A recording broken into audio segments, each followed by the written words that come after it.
I don't know how I feel about this chapter, ladies and gentlemen, but without further ado, I bring you my review, #bars, on One Piece chapter 922. More bars.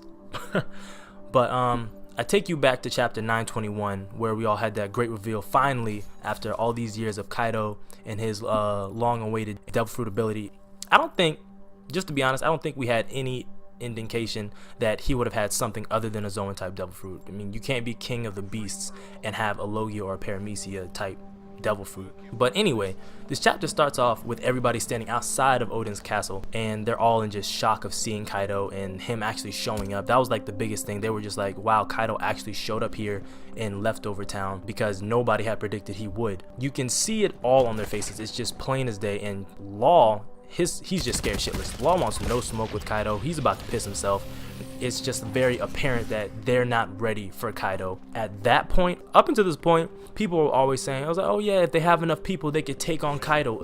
Look, at this point, I don't even know how he got captured as many times as he did in the past. I forgot how many times they said he got captured, but it was a lot. Like, you're a Yonko and you've been captured, what, like 7, 8, 9, 10, 11 times? Like, come on. Law starts talking. He finds out that Kaido is making weapons in Wano, and he references back to Doflamingo and Caesar, how they had the artificial Devil Fruit business going in Punk Hazard and then in Dressrosa as well. And so what it's looking like is Kaido was giving weapons to Doflamingo, and in return he would give Kaido the Smile Devil Fruits, the artificial Devil Fruits.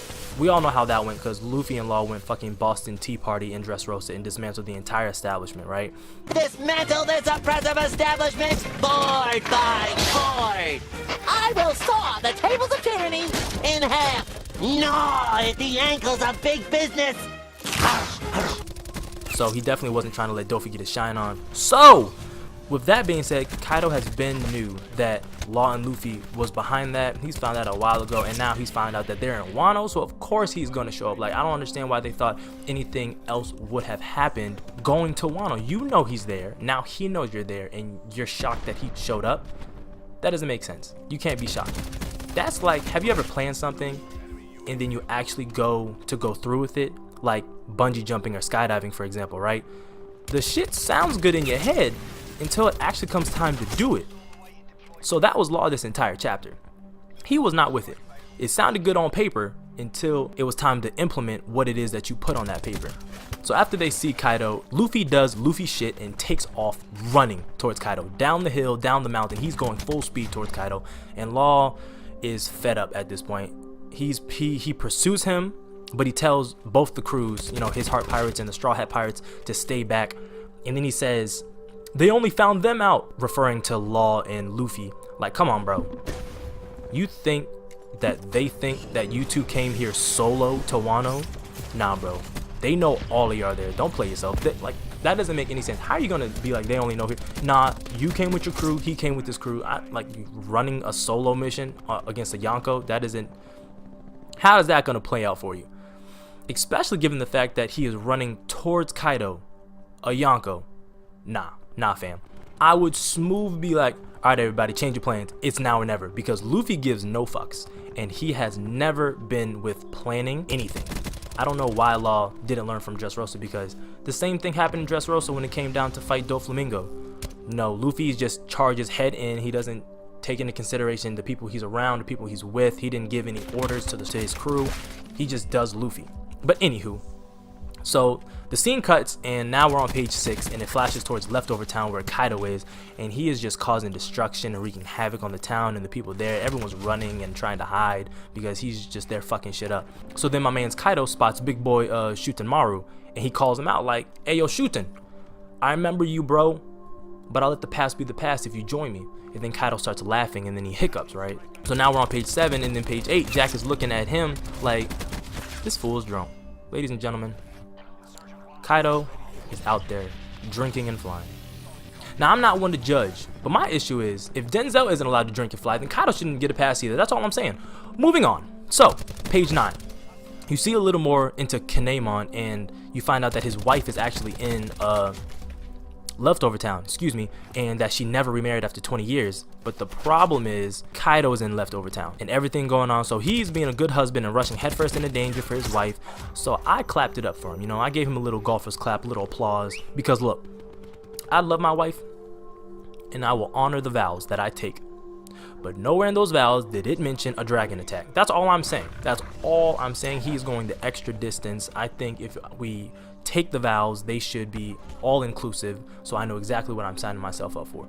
Bottom of page 9 and into page 10 is where I get pissed off, because I never liked Hawkins. I really never liked him, and this sealed the deal, because this man comes riding in on his damn deer, bro, and straight snitching at the top of his lungs on my man's Law and Luffy. Hawkins, have you no shame?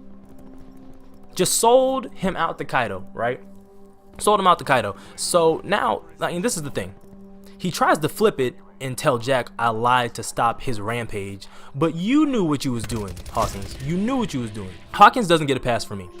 You don't tell someone, and especially because you don't tell someone drunk a lie like that, because he thinks he's telling him the truth. And now Kaido's big mad. He's getting pissed off just thinking about Law and Luffy, and he starts flying towards Odin's castle. Because Hawkins was like, they're at Odin's castle. That's what he said. I should have said that earlier. He tells him, oh, he's at Odin's castle. So he starts flying towards Odin's castle because he's a dragon. He can fly. He doesn't have to walk. This is the scary thing. Kaido's fast, people. Kaido was flying at breakneck speed. So fast, in fact, in one of the panels you see as he's flying by the people who are the samurais that are running, he lifts them off the ground, and like they're being thrown back by just like the wind force of him as he flies. So page 12 hits. Kaido is damn near at the castle at this point. Mind you, both the Straw Hats and the Heart Pirates are right in front of the castle.